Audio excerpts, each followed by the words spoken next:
Welcome to the Vernon Hills Update. The update offers information about a variety of village services. You'll meet a few of your neighbors, and you'll find out about upcoming events. On today's show, we'll touch base with Assistant Village Manager Joe Carey to find out about some of the development projects underway around town. We'll learn a couple of the new village ordinances, as well as an important free gun lock program designed to support firearm safety and responsibility here in Vernon Hills. We'll touch base with the Public Works Director for an update on the village's snow and ice preparations. We'll stop by Countryside Fire for an important reminder about staying off the ice on our local ponds. And we'll visit with La Rosa Pizzeria and Restaurant, which is celebrating its 30th anniversary here in Vernon Hills. If you have comments or suggestions, please contact Mike Stordo at 847-918-3560 or email Mike S. at vhills.org. Thank you for tuning in to the Vernon Hills Update.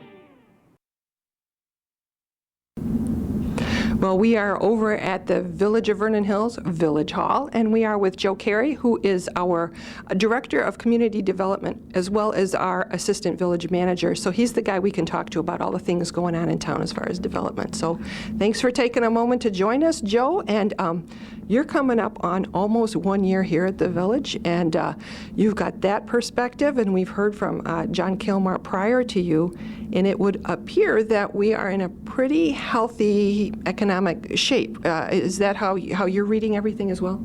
It is. This past year has been really great for development in the community. Had a lot of activity at the mall and other areas across the town, both residential and commercial. And so, yeah, it's been a great year. And we were talking before we started filming, you said it's not so much like brand new development or brand new projects. There aren't as many of those, but you're getting into kind of like the redo time, I guess. Absolutely. A lot of redevelopment activity has been going on, specifically related to the mall, as well as several outlots throughout the community that we can touch on. Mm-hmm. It's, everything from the former Famous Dave's property to the former Wolf Camera property, or even the Tilted Kilt. So there's been a lot of redevelopment activity as well as new development taking place north by the shops of Craig's Landing. Yeah, it is exciting. It's nice to see things filled, especially if you go. Unfortunately, some other towns aren't as in good a shape as that, so it's nice to see things moving along and improving. And one of those things you mentioned right away, that Westfield Hawthorne, I mean, that's been a long time in coming, but once that activity started, it really has been moving. Can we kind of review some of the improvements that are going on over there? Sure. It's been several years worth of activity going on, and it's, to use the seasonal, it's been a snowball approach of everything. Just the momentum is carrying us forward. Mm-hmm. They've just did a grand opening of the food court that's been brand new and recently renovated. We had a ribbon cutting at the Maggiano's, mm-hmm. As well as the opening of the Smash Burger, mm-hmm. and the AMC Theater, of course. So that's been really moving along, and our staff has been working very diligently with Westfield as well as AMC to make sure that it's open by May 1st of 2015. So we're on track for May 1st? We're still on track. I know they want to make sure that they're out there in time for some of the big summer blockbusters, and right now we're doing everything we can to make sure that it's being done, and they're making great progress. Well, and when we talk about that movie theater, it isn't the run-of-the-mill movie theater you might have known when you were growing up. This is like state-of-the-art as far as sound and seats and amenities and everything. It's going to be huge. It absolutely will be. I mean, it's state-of-the-art and everything you indicated. I mean, technology, sound, video. Right now, they've just put the seats out to try to show individual guests just what they'll be experiencing when they come in. They've really catered to making this an experience and one that they'll remember. Now, does it have some of those things like shaky seats and all those, like where the things move with, like you get some of those high-end things? Is that a secret? I'm not sure about that. They may take a theme park ride for us, but we'll see. I mean, anything's possible. But it is one of those. It seems like it's going to be one of their flagships, really one of the ones they're really putting a lot of time into, and that's great for us. So absolutely. Okay. So that's Westfield. Now, a little bit to the north of that, we talked about, the shops of Greg's Landing, and we do need to talk about the Menards property because that has been something that has been a talk of the neighborhoods. You've had a lot of public hearings and a lot of discussion, but that work continues to go forward. I do understand that there is a lawsuit there by some of the neighbors who aren't happy with that use, but yet the work continues. Is that correct? Work is continuing. Menards purchased the land. They're continuing to work on the site. They have installed all underground utility work and are working on the remaining of the site. They plan to continue work, and we'll plan to continue helping them as well. It's should be a great development for the community. I know Menards recently just signed agreements with the local HOAs to ensure appropriate landscaping is being placed both on the north and the west side of the property. So we're very happy to see that Menards is working with the community and making sure it's a product that everyone can enjoy and live with. Yeah, it makes sense. And if they want to be a long-term partner, everybody's got to play together like that. Absolutely. Well, and then when you go in front of there, there's a new AAA car care, so you've got even some little things like that opening up around. That's correct. There's a AAA car care just to the east of the Mariano's and Lowe's, as well as the Starbucks and other amenities. It's really coming along great, and I can't wait to see what else comes forward once Menards gets built. Okay, and let's move a little bit further down the street. You mentioned the site that used to be the Tilted Kilt or Max and Irma's. It's kind of in front of that Home Depot area off Milwaukee, and they knocked all that down, and now they're going to be building something there. That's right. They'll be building one building. It'll be a drive-through Panera. So we're really looking forward to seeing that in town. We haven't had a drive-through Panera here, to my knowledge, and so that's going to be a great opportunity for residents as well as the business owners and employees that live and work here. Mm-hmm. Well, anything drive-through is great for me. I mean, we're kind of a driving community. And then you had mentioned Wolf Camera. That's in front of is that in front of Target? Is that the well? It's off of Route 60. But we have seen work on the landscape around there, and now work on the building. What is that going to be? That will end up being a mattress store. Okay. They've been doing a lot of facade improvements recently, as well as some parking lot improvements, and as you indicated, additional landscaping, which should really help the site out a lot. Mm-hmm. Yeah, and we've been here a long time. To give you a little history, the people have been here for a while. Everybody did such a good job of putting trees and shrubberies and plants, and then we got older, so some of those have to come back out again, and we start again. So, and I'll go down the street a little bit further, in the former Famous Dave's, which is next to the former Bally's. When you look, it's just past the Deer Path intersection. What's going on there? So it's a restaurant called The Broken Yoke, which is currently in negotiations with the property owner to start construction and operate there at that facility. It's still a work in progress. I know we've received a lot of calls from residents, in particular at the Victory Center, who are very obviously interested in seeing a restaurant, breakfast-style place being put in place there. Right now, we're still waiting to hear additional feedback and additional plans from them, and when we do, we'll definitely be looking forward to sharing that information. But so it's still in the works. It hasn't stopped. So we're hopeful for that then as well. So okay, let's talk about let's stay in town with our restaurant scene. And there's Jason's Deli and On the Border is off of Milwaukee, and it's always kind of a trick to get to it. I understand you've got some work that's going to help alleviate that. That's correct. So Jason's Deli appeared before our Planning and Zoning Commission recently to have a proposed right in, right out off of Milwaukee Avenue. This is really, to your point, help traffic flow into Jason's Deli and On the Border due to the traffic pattern that currently exists. We think it'll be a great addition. It will still require IDOT approval, so that's a process that is still ongoing and will be required before any additional earthwork will take place. But we're definitely hopeful. We're confident that'll take place, and I think this year will be the year. Okay, so that's the sort of thing, you're good with it, and the businesses are good with it, but then IDOT has to sign on it, because it's not something we can just tear up ourselves. So. That's correct. We always need to make sure IDOT's okay. Yeah, exactly. I know, otherwise Route 45 might have been done already if we could just do things on our own. So, well, let's talk about something on Route 45, and that's the Oaks of Vernon Hills. That's the old Kelly's Camp, that whole area over there. It has really transformed. Let's talk about that. That's coming right along, and is that all on schedule for people to be starting to live there pretty soon? Or are there people in there now? People have already lived there. There's over 60 leases already signed over probably approximately 40 individuals who have actually already moved in. Okay. It's apartments and townhomes. It's a high-end luxury rental community, and we're actually having a Planning and Zoning Commission meeting that was held on January 14th, 2015, and that's going to be an opportunity for the Oaks to propose an additional expansion of those apartments to a three-story, one building, 32-unit apartment of the same exterior look and feel as the existing development that's already there. But you're absolutely right. We've already had people living there, commuting from there, and I think it'll be a great addition to the community. Well, and the fact that not only are they renting them out, but they're interested in doing a little more, I think that again speaks to the vibrancy of our community. So that's pretty awesome. So let me see. Spring Memory Care. Let's talk about a place that's down. When you go down Milwaukee, it's between the Woodbines, and you'll see a lot of work down there. And so what is that facility? That'll be a memory care facility servicing residents of who have suffered from Dementia and things like that. Exactly. Okay. Yeah. All right. So and that's on schedule, because I know it's kind of hard to work in the winter, so you just don't know how things are going. But are they able to click along with that then? Yeah, they should be able to click along well. I think they've already started putting up some walls and et cetera. So I think they're still making progress. I know they're committed to the community and making sure that the finished product will be done on time and on schedule. When we talk about some of these things too, if you're interested, the community development website, oftentimes you have even links not only to tell you what the project is, but how to get a hold of, the rental people and everything like that. So if this is something you want to find out more about, you can go online. So let's talk about the light show. Let's talk about the light show kind of in two steps. First of all, it was big this year. I mean, thank you to the police and the Public Works and everybody else for trying to keep the traffic routing around as everybody excitedly was going through.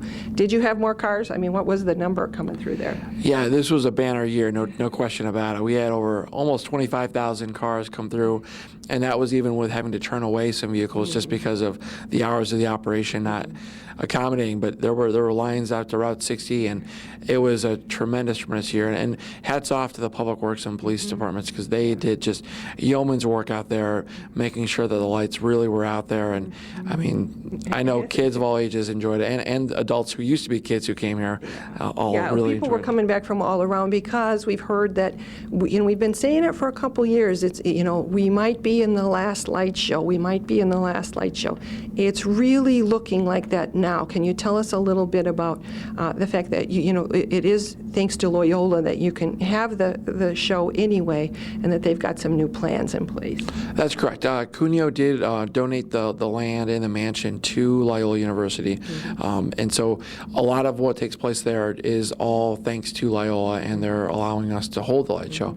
And so as potential development does take place on that property, it may change the character of the light show, and that is why we think that this past year really will be the last year of the light show. So Loyola, we think has a partner lined up to do some development up there that is starting to go through the channels. Is that what's happening now? That's correct. They're in ongoing conversations with several with developer Pulte for single-family homes. It's still very early in the concept stages, so we don't have any plans that we've received yet.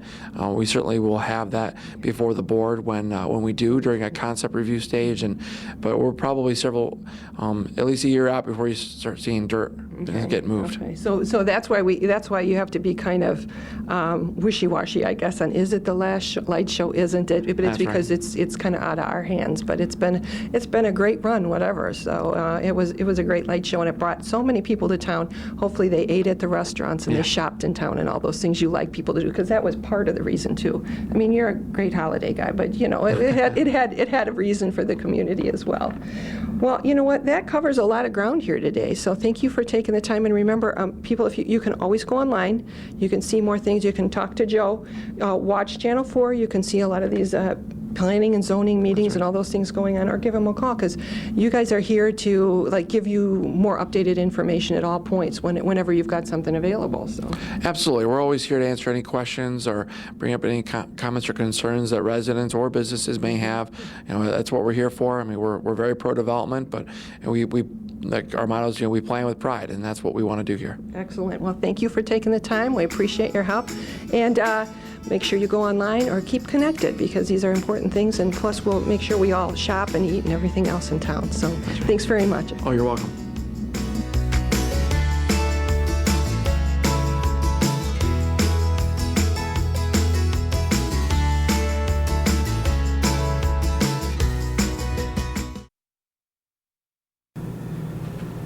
We are at the Vernon Hills Police Station. We're with Kim Christensen of the Vernon Hills Police Department, and we're here to talk about things that are important for keeping families safe. I mean, that's really, when we think about what the police do, a lot of times people think punishment or ordinances to keep us, locked down, but really it's for safety, correct? Is that the bottom line of everything? Well, I think almost everything police do, the underlying theme is to keep people safe, whether it's traffic related or home safety or burglary prevention, or it's bottom line is safety. The most important thing is keeping people safe. Well, Kim, one of the things we're going to talk about today is it's not new ordinances, but I know a lot of times firearms in the home, it's kind of risen to the top of the pile as far as being covered in the news and things like that. And we do have a couple Vernon Hills ordinances, again, for safety. Can we talk a little bit about that and some of the opportunities you have here at the police department? Oh, I'd like to do that. Thank you. Many years ago, back in the 90s, Vernon Hills passed two specific ordinances. One was a firearm responsibility ordinance, and the other one was we call it a trigger lock ordinance. They were both passed in the same time in the late 90s. In keeping with these ordinances, especially the trigger lock ordinance, basically what it required was that any firearm sold, transferred, possessed in Vernon Hills had to have what was called a trigger lock on it. The idea behind it was to make every firearm in town safe. So it could not work. It would be inoperable. And that's what these trigger locks did. Well, at the time we passed the ordinance, at the time when the village passed the ordinance, to make it even easier and assist the residents in keeping their firearms safe in their home, the police department or the village offered these free trigger locks to the residents. All they'd have to do was come into the police department and ask for some free trigger locks, and they would get a couple of them. It went over very, very well. Well, it's been a long time, and I just thought it was a good opportunity for us after the holidays, and who knows how many people since then have gotten firearms, how many people since then maybe don't realize that the ordinance exists. It's certainly a very important ordinance, both of them are. So let's promote the ordinance, let's get people know that it's out there, and let's get more of these trigger locks in people's hands where they can do some good. So now let's talk about to get a trigger lock. You come over to the police department, which is on Lakeview Parkway, the brown brick building. That's like the public area, and I know they're there from 7:30 in the morning till 3:30, and I don't even have to show an ID or prove I live here. Absolutely correct. Well, they're in the records section, which is in the 740 building. You're right. Okay. You're absolutely the brown building on the left. And to make it easier on people, all they have to do is come into the police station and say, I want one of those trigger locks, or I want two of those trigger locks. And they'll get them, no questions asked. Now, the program is intended for Vernon Hills residents. However, if we will not ask anybody for any kind of residence. We will not make inquiry about residence. We won't ask for an identification card, a driver's license. We're not going to copy down your license number when you pull out of the parking lot to find out who you are. We want people to feel comfortable in getting these, and we want them to be used. By definition, now I should backtrack a little bit. By definition, we call it a trigger lock ordinance, and that's the way it's spelled out in the ordinance. But by definition, a trigger lock is any device that has to be disengaged or unlocked in order to make the firearm operable. So what we have are actually, right now, cable locks, like the one in my hand here, that we're giving out. So although you use the term trigger lock, it's actually used in a different way than for the trigger So it goes itself. right on the gun. Yeah, there's an instruction sheet that comes with it. It explains how to put it in the weapon, whether it's a revolver or an automatic, a shotgun, or whatever. Now, they do not fit every gun. Most of the times they will, all right? But if you have a weapon at home and this will not fit it, you are required by law, by ordinance, to get get it locked up and get some sort of lock on the gun itself to make it inoperable. Okay, some kind of lock-it-up system. That's the goal, is you just don't want things out there. And in fact, that's the other thing, a child under 18, you can't have anything where the child can get to the firearm. Well, that goes along with the firearm responsibility ordinance, which is, I would encourage people to go to the village website or the police department website and actually look up what the ordinance says about those. Well, when you talk about the website, there is a lot of information on there that some of the things we've talked about are kind of confusing. And we know, especially when it comes to weapons and firearms, there's a lot of rules at, a variety of levels. That's something that if the information doesn't like ring true to a person on the website, of course, they have you here that they can call and get some more information from. My office number is on the page on the website that talks about the ordinances and the trigger locks program.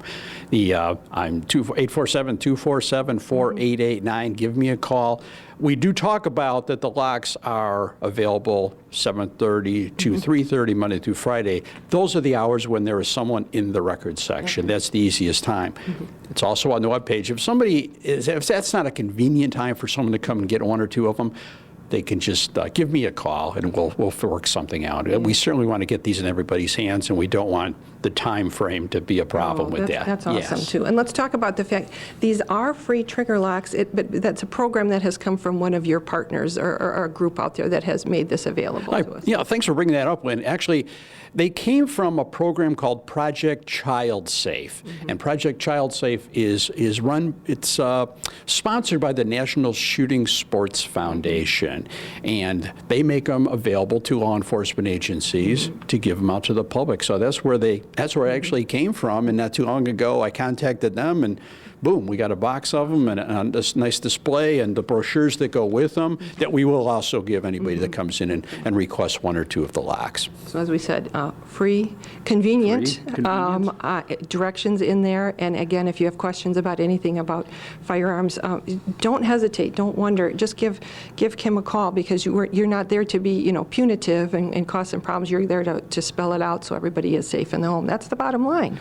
Oh, absolutely. Again, they're free. We're going to make it's required by the ordinance, and that's one of the most important things. And it's required by the ordinance to keep people safe, to keep children safe. Now, any kind of lock on a gun is not 100% certainty that accidents can't happen, that things can't happen. I mean, any kind of lock can be defeated if the person is dead set on defeating it with force or whatever the case may be. So locking the firearm up and using one of these cable locks is certainly required by ordinance and certainly a good idea, but there's other steps that people have to take to keep their homes safe. You want to store it away from children. You want to put it in a place where it's going to be inaccessible to children, inaccessible to anybody who's unauthorized. A lock is not the answer. It's one element of the firearm safety issue. It's kind of like that with everything in our home. We have to use a lot of common sense. And I know you could give people some other suggestions, too, if they were concerned or had questions or wanted to know more. Give me a call. And talking about keeping us safe, let's. I know as we're coming into tax time, you said the website is great. If you go onto the police department website, Kim keeps everything up to date. And I know one of the sections is on scams. And you said that's a scam that comes up as we get into tax time. Really a time to be on the lookout. Well, tax time, you're right. Tax time is when con artists and criminals can use taxes as another twist and another angle to try to take advantage of people not understanding what. And during the course of the year, there might be scams. People will call or send emails out, or a person might get a phone call from somebody. Hypothetical, let's say there's the tsunami going back 10, 12 years, whatever that was now. There were a lot of people being approached for donating for things like that. But when tax time rolls around, a lot of people start receiving phone calls. And actually, the phone calls come all year round. But tax time, they'll be more important because it's on people's minds. They'll get a phone call from someone that's saying they're from the IRS. And they will say, we went over your taxes from last year and everything looks good, except you owe us X amount of money, and we need a charge card to clear that up with you, or we need your bank account, or we want you to get a prepaid debit card from Walmart, or whatever the case may be. And because it is tax time and it's on people's brains, once in a while people will fall for that. The IRS is not going to call you call you home and Okay. want a credit card number from you. They don't work that way.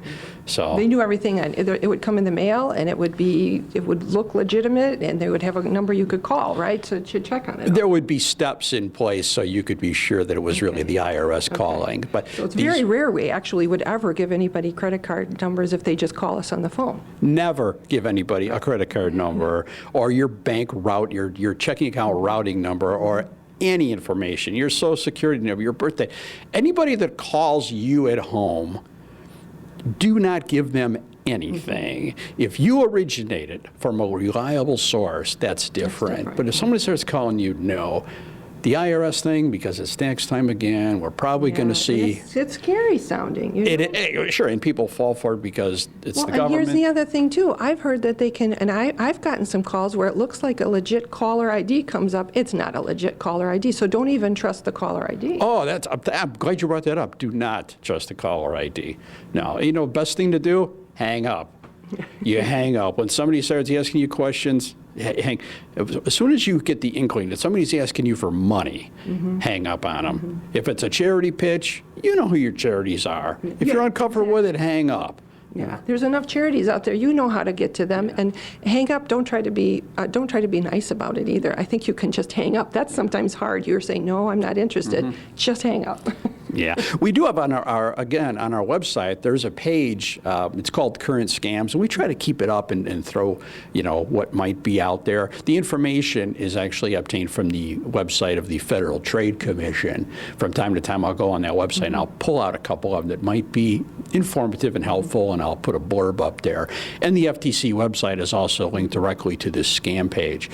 But that IRS one over the last year, I've popped it up there a few times. I keep reposting it because it was just a couple months ago, I believe it was October, November, that I had heard about a gentleman in Vernon Hills that received a call. He claimed it was from the IRS, and they were going to, if he didn't come forward with payment immediately, they threatened him with deportation and throwing him in jail or whatever twist, whatever angle is used. Right. Well, and the thing too is, this information is out there, but if you get scammed, is it a good thing to give you a call and say, you know what, I just got stuck in this. Can I let you know this happened so you can let everybody else know? Yeah, you can call it. Don't be embarrassed, because it happens to a lot of people, unfortunately. No reason to be embarrassed. You can call and make a police report on, or you can just call me and I'll make a note of it. And that way everybody else can have a heads up there. Sure, absolutely. Well, thank you for all your information. Remember, people, you can come and get trigger locks up to 2, and they won't ask any questions. A lot of information on the website, and of course, Kim is standing by via email and phone and ready with more information for you. So thank you, and thank you to everybody here at the police department for looking out for us. Thank you very much. Appreciate the opportunity.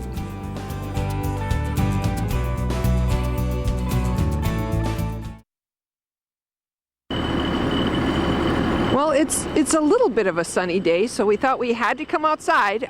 We're over at Public Works Department with Public Works Director Dave Brown. We're in front of the salt piles, and it seems like a good place to be when we're talking about winter and what we're going to be going through. And we're here for the annual snow story. Now, our first question is always, what are your predictions? And your answer is always...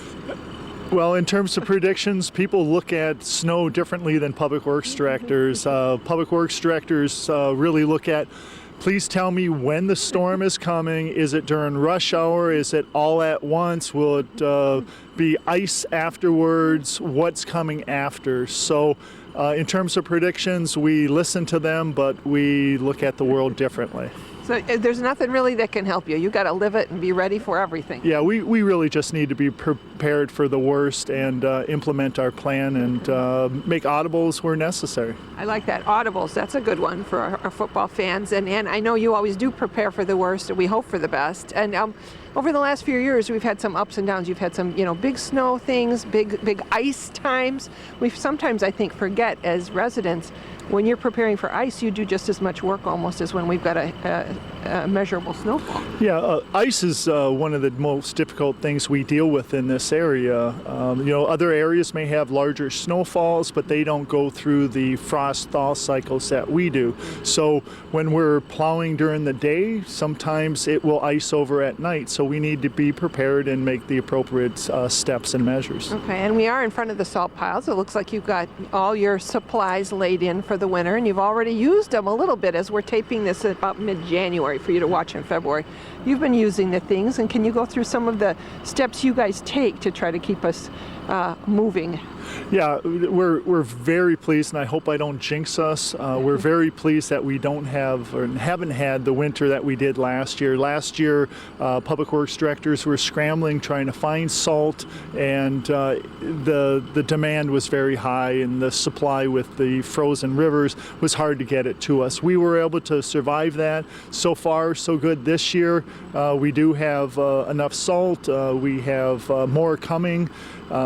In terms of answering your question on our approach, we are using more and more beet juice and anti-icing products. So in terms of cul-de-sacs, for instance, in terms of just using rock salt, we're trying other products. And so what we do is we put down an anti-icing product, and what that does essentially is like when you're baking a cake, you grease the pan so when we go through, that ice will not bond to the pavement and it can be removed more readily. And that's what we see, those stripes, those wet stripes on the road, or we see the trucks putting down spray. Yeah, when you see those stripes, you know that we've been out. We do that on a weekly cycle, but you can't put it down when it's raining in certain times, so we need to use it at the appropriate time, use the appropriate measure. We also have rock salt, and rock salt only works to a certain temperature, so then we add extra chemicals to it to allow it to go to a lower temperature. Recently we've had 0-degree temperatures, and that is a big struggle. Some of the products that you would consider putting down for 0 degrees that would work, you probably don't want to put down environmentally. So those are really difficult situations, and we try to manage it as best as we can given the chemicals and the materials that we can use. Or the ones that you feel comfortable using, right? So beet juice being all natural, that's not rough on the environment, but where does one get beet juice? Beet juice is a plentiful supply. It's a byproduct of beet farming and that industry. It's a waste product. So the good thing about beets, it's very sticky. It helps adheres some of the other chemicals we put down to the roadway, so it sticks and stays on the roadway longer. Interesting. Well, and it seems like it has worked very well, and like we said, we like to be environmentally friendly as well as you like to be able to move all the traffic that has to move through our area. Now let's remind people too that as we are a busy commuter area. All of these roads aren't your responsibility, but yet at some point you guys do care about what happens out on the roads. But let's remind people which roads belong to, I guess, other teams. Yeah, in addition to our public roads, we have state roads, and the state roads have numbers after them. Route 21, Route 60, Route 45 in our area. We also have the county roads, such as Butterfield Road goes through our town. So those are maintained by those other agencies. We do work in cooperation with them. We also on Milwaukee Avenue, Libertyville assists on certain stretches of it, and we help Libertyville certainly in the Greggs Parkway area and try to assist on moving snow in those areas. Because you're all in the same boat. You're trying to do things quickly when you have to, and then you do. I see, the trucks working together. That's nice. Our residents travel through other jurisdictions and vice versa, so we're all in it together. Yeah, let's talk about too when it comes to what we should be doing. I know in years past you said easy things like when you shovel your driveway, shovel your pile to the down street side. I don't know how to say that. The away from the direction of the plow, and that'll help a little bit because your plowers don't mean to plow in the end of our driveway. It just kind of happens. We try to do our best, and the better side is which way the road cars travel along that roadway. So if it's on the far side of the driveway as cars drive through and you put it on that side, then we won't take that pile and push it, which will just empty right back onto your driveway. So we really try to avoid that. Yeah. Well, the other thing too, when your guys are out there, they're having to move quickly to move everything that's out there. You want us off the street so they can get through and clear everything well. I know there are ordinances about that, but it's more than just, the penalty. It's just to keep the neighborhood clean. Well, there's ordinances, and those are usually some of the common sense type things. Really, what we try to do is try to do the best we can with plowing the roadways. If a car is there, obviously we try to work around that situation. Once that car leaves, then it leaves the snow behind them. And if it is a colder period and we're starting to have some icing, it will ice over that area. So it really helps out that specific resident and their neighbor if they could move their cars off the roadway. That's what we always say. Once after a couple inches of snow, put them in the driveway or try to find a place for them.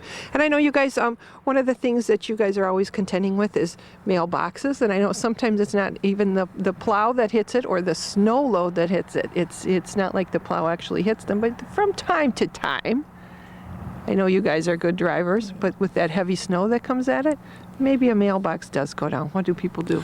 Yeah, in terms of the mailboxes, a lot of times it is the snow load. A lot of times it's merely just that the door is open, and when our truck goes by, it hits that door and it'll spin the mailbox off. So, we try our best. We need to get really close to the curb, and sometimes that situation happens. If a resident does have that situation, they should call our Public Works Department. We will go out and assess it. If it's something that can't be immediately fixed, we will bring out a temporary mailbox. It's in a pail with concrete, and we will set that up so they can continue to get their mail delivered. Okay. And we do, and I'm not trying to talk disparagingly about your drivers, because I know they take great pride in this. It's one of those things that you got to be the kind of person that likes doing that, because you guys are out at all hours, at all times to get these things done. So thank you for that.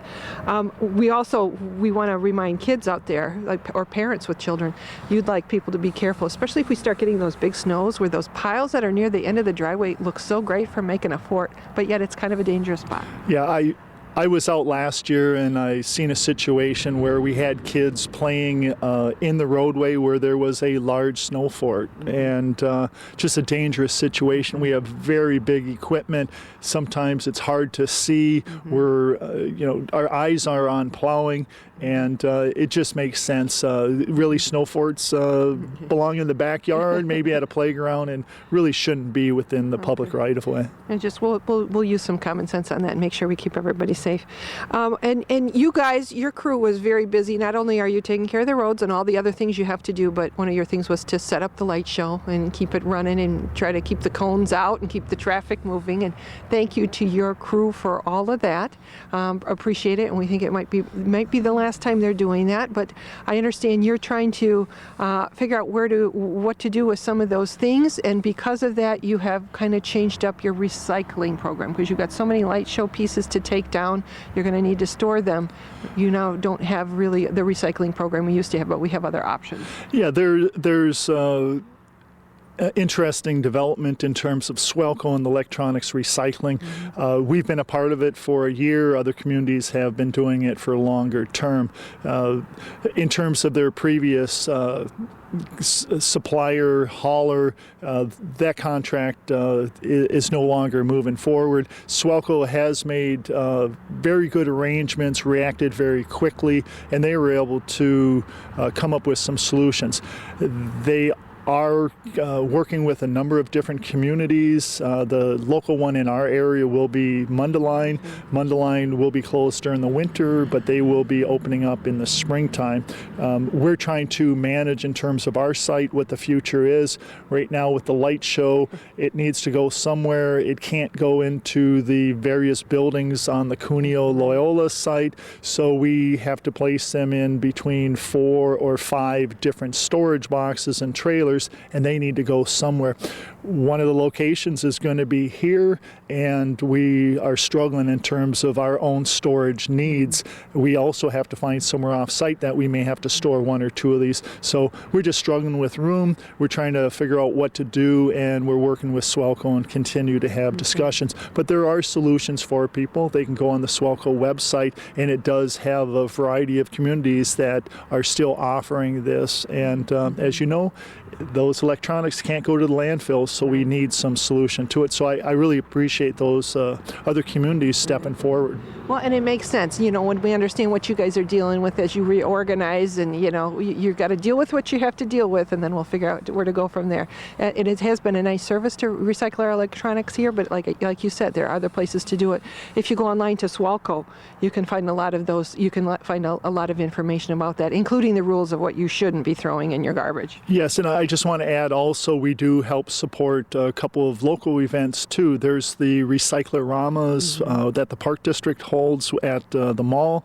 Vernon Township also has their own Recycler-Rama, and those are two other opportunities here.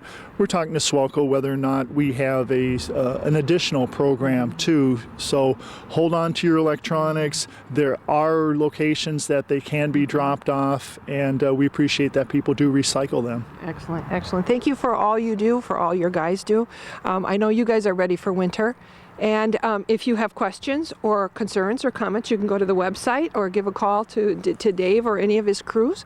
And thank you. And let's hope that as you're prepared, that we don't have to have very much work for you to do this winter as far as snow and ice. Wouldn't that be nice? Yeah, that would be really nice. And one other nice thing that I wanted to point out is, with the Holiday Light Show and it ending, it's been our 21-year program. And, special thanks to Ed Lonschlager, the previous director.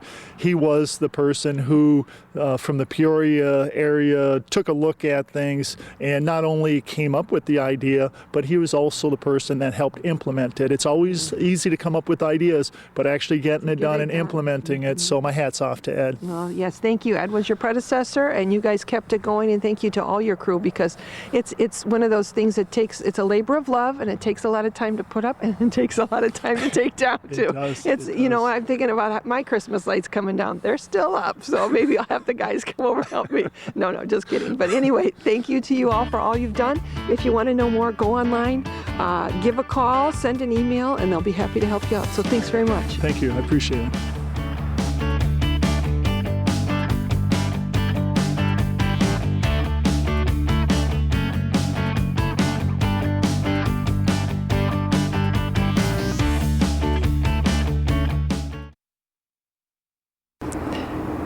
We are over behind Countryside Fire, and the sun is out, so we decided we had to come out, even though it's still pretty cold. So thanks, Fireman Tony. I know for you guys, though, you're out all the time, so the weather doesn't matter. You're ready to roll. So as long as you're bundled up, ready to go, sure. There you go. We're standing in front of the pond. It's actually Lake Firethorn, and we're out here for a good reason, because I know you have some concerns about people playing on the ice. So even though it's cold, you guys are doing some checks, and it's not always what it seems. I know we're coming into February here, and people get that false sense of security with some of these ponds because they don't realize there are some moving currents underneath.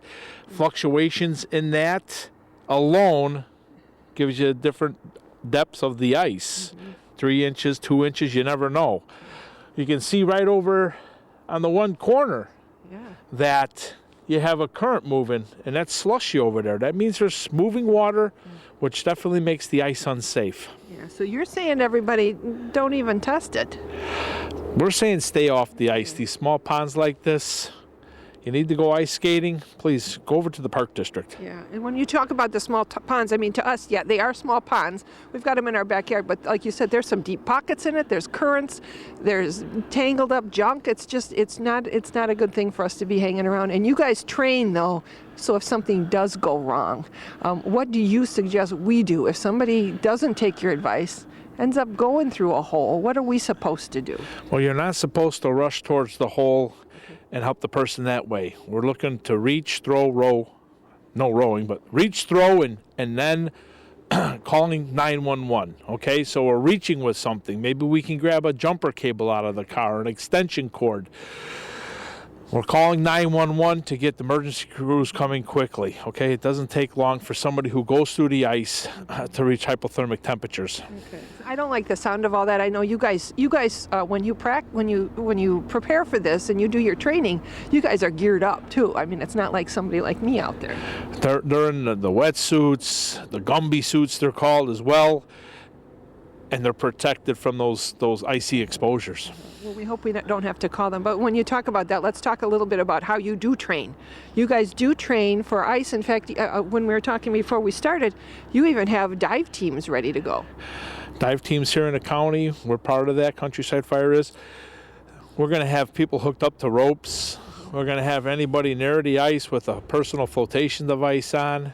Okay, there's the flotation devices that we might have to bring out to somebody, unfortunately. So help us, help you guys, please. Stay off the ice. Yeah, that's the bottom line. Don't even get anywhere close where we have to talk about any of this. Stay off the ice. Go to some of the other ice sheets that you need to. Very good. Now let's talk about, since we're outside and we're kind of cold, let's talk about frostbite. I know that sometimes you start seeing that when it gets cold out with people that you have to come help. Well, it's important to dress in layers. I know we're out here for a short time, but have something on your head to cover your ears. Wear some gloves. Yeah, we're not exactly a good shower of how to do this I got the gloves, and I know we're out here for a few minutes, but when you're out there for extended period of times, we want to protect our extremities, okay? That's where frostbite's going to come in. It's going to get your cheeks. It's going to get your ears, your toes if you're not wearing the proper footwear. And frostbite can look milky, okay? It causes a tingling and numbness feeling. Okay, we're affecting your body and your extremities typically. We need to rewarm that slowly, not vigorously. Okay, warm towel on it, get inside out of the cold.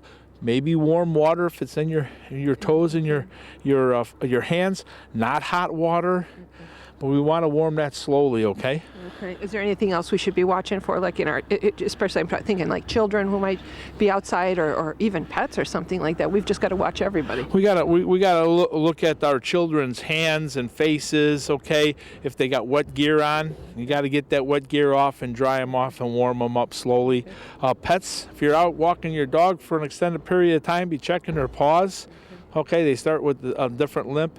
And warm them slowly as well. Because winter's really just started, so we've got a ways to go here, my friend. And let's give people one more reminder too. So when we bring that wet gear in and we dry it off, we don't want to dry it off in front of the space heater, though. Let's remind everybody. No, we want to make sure we dry anything off at least 3 feet away from a space heater, a fireplace. Put it in your dryer. Okay, there you go. It's only damp typically, or a little bit wet. Throw it in your dryer just like you would the wet clothes from your washer. But any heat source, we want to keep items, any combustibles away 3 feet away or more. That's a good reminder all the time. And since we're out in the snow, one more reminder, and we talked about this last month. You talked to us about your Adopt a Fire Hydrant program where people can give you a hand. Let's talk about that one more time. Yeah, it's a free program. All you got to do is give me a call. We'll get you a nice frame certificate to where you're going to be taking responsibility, adopting a fire hydrant, keeping debris, keeping the snow clear. In case there's an emergency, we're going to have quick water access. Okay. And that's, any age can do that. If you're a kid, if you're an able-bodied kid out there, it'd be a great way to get a certificate and get a little something recognition. Good community service for any age group. Definitely. And it's not like if something goes wrong in your family, it's not like you're held to some kind of obligation. It's just you're doing it to be a good guy. Exactly. We're just asking you to help us, help the community, take care of our fire hydrants in the area so we're ready to go in case we need one. Anything you got to do to make you faster. And let's remind people one more time, I know there's a lot of information online about, CPR classes and first aid classes and all the things you do in the community. They should go online. But the one thing we always like to remind people one more time is, when should they call you? If you're ever in doubt, you're wondering, gosh, should I call 911? The answer is yes. Pick up the phone, call 911. Exactly. If you think you need them, they're ready to come. So thank you very much for all your help, Tony. Thank you to your crews, and we will stay off the ponds. How about that? I hope so. Thank you. Thank you.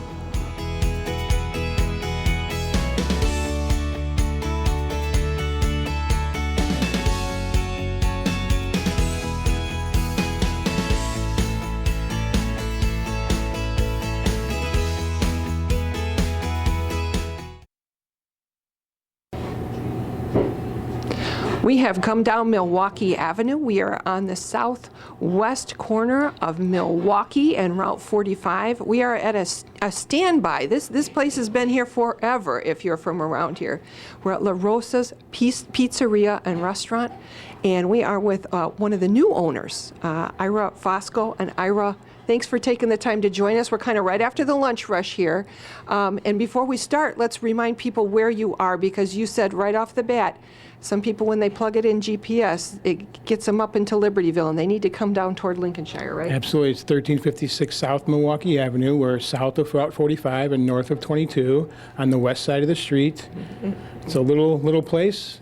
Some people can miss it, but we're here, so come get us. And you're here, and you've been here now. Before we started talking, I was talking to your sister-in-law, because this is a family affair in here, and we'll get to all that.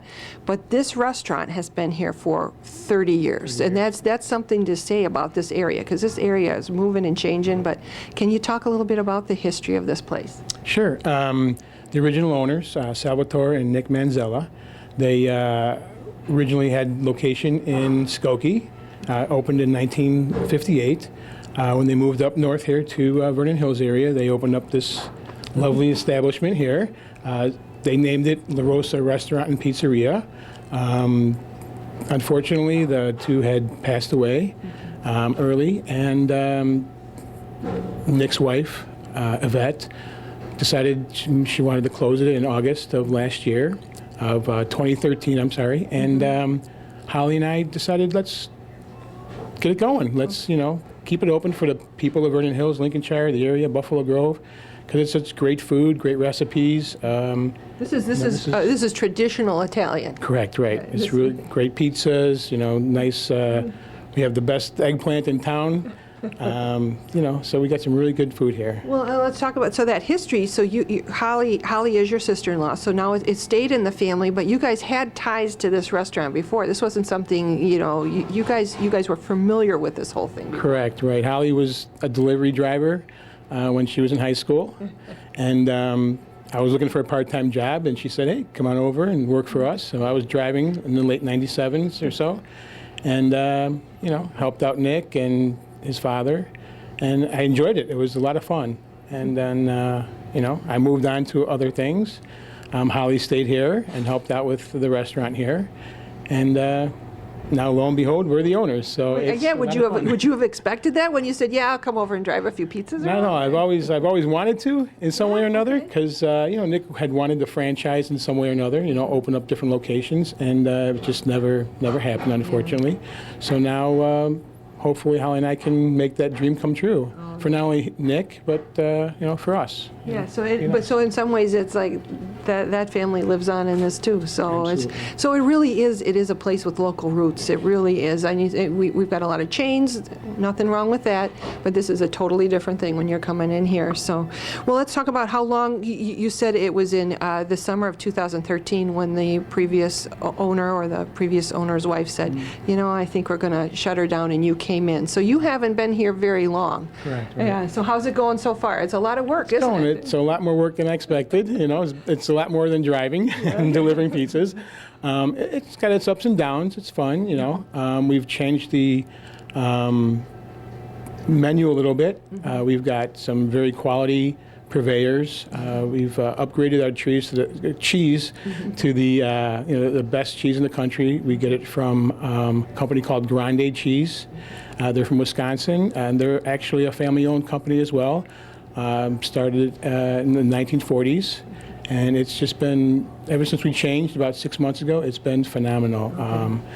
It's a really good change, to the cheese. It was scary to try changing the cheese, but it worked out for the best, and it's it's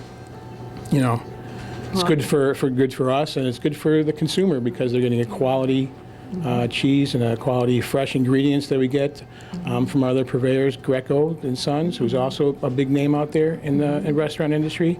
So we're getting quality and fresh ingredients, and we're doing some good things. And Really quality and fresh ingredients, but I know you also focus on, because I looked at your website, I've been over here, you focus on value for the family too. Absolutely, right. I mean, we know that it's, I have a family of 5 myself. I know it's a little expensive to take people out and have a good time. So we try to keep the prices low, and the quality high, which is the main thing. And so people can enjoy themselves when they come to the restaurants, or if they get a delivery. We package it up nice. If they pick it up, it's nice and hot. And when they get home, it'd be nice and hot for them. So Well, when we talk about people that have been in the picture for a while now, do I understand too, one of your chefs has been here for a long time too? Yes, he has. Jose's been here, I believe, almost since day one, since 1985. And I honestly probably would not have done this unless Jose came along, and he did. So that's he does a lot of great work. He makes our homemade potato gnocchi. He makes the homemade lasagnas, the spinach and the meat lasagna. He is phenomenal. So Well, it's great that he's here. And let's talk some more about those things that he makes, because it isn't like you're buying something frozen and bringing it in and thawing it. He's making it right from scratch. And say gnocchi again, because I can't say it. So, but I've heard that's one of your best ones. Homemade potato gnocchi, yes. So all those things are. Can you go through some of the things that you like? If I was coming in, what would you suggest I eat if I was here? Well, it was something that wasn't here before, and I enjoy it a lot. We brought in a seafood linguine. So it's a mixture of different types of seafood, clams, octopus, some little shrimps, and it's made with our linguine. And you can have a red sauce or a white sauce, which of course Jose has made, and it's a very good meal. That sounds good, and especially it's something that maybe other you think of them as like little Italian joints. They might not be able to put that out on the table, so that's kind of spectacular. You can come up with a meal like that here. Right. I enjoy seafood, and just trying to combine different things to give the variety and quality to people that come in or order on the phone. Well, and I'm looking up on your special board. You've got even limoncello truffle. I mean, some of these things that's pretty fancy for I think it feels fancier than it used to feel. It's different. I know that our portions are very large, and desserts are not something that we do sell quite a lot of. So I'm trying to bring in some different types of desserts so people can try them out, and hopefully buy them more often and enjoy them. So. Well, that's the thing, though. You come out of here not hungry, so there's never room left over. Absolutely right. Yeah. Well, let's talk about the services you offer. Of course, you've got tabletops in here, so people can come in and sit down, and you're open for lunch and dinner. Correct. Right. Okay. So we open up 11 o'clock Monday through Saturday, 11 o'clock in the morning, and on Sundays we open at 4. We're only open 4 to 9 on Sundays, but the rest of the week is till like 10 or 11 o'clock. So. Okay, so you can come for lunch or for later in the evening, and you guys also do carry-out, catering, all those kind of things. Absolutely. Yep. We cater to a nice corporation here in Lincolnshire. I don't know if I can mention their name, but they're nice big corporations. And they're happy. And they're very happy. They order every Christmas, every year, and then we have one that we do every Wednesday and Fridays. So it's been really nice. That is nice. So if somebody wanted to find out more too, I know your website has a lot of information. I even saw things like coupons and gift certificates and 10% off. And so if you're thinking about coming over, take a look on the website. It might be worth your while too. Absolutely. The website's www.larosapizzeria.net. And there's online ordering we just took on there as well. So people can get a hold of us anytime they want to for good food.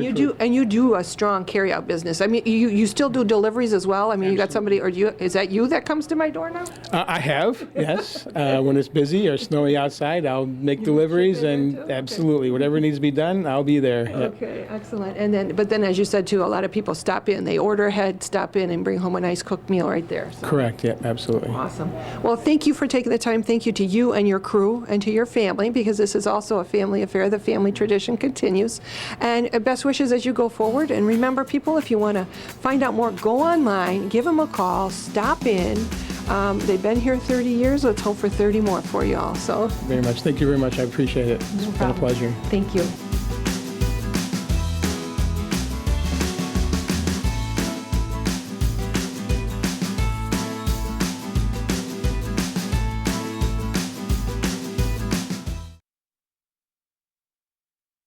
If you have comments or suggestions, please contact Mike Storto at 847-918-3560 or email mikes@vhills.org. Thank you for tuning into the Vernon Hills Update.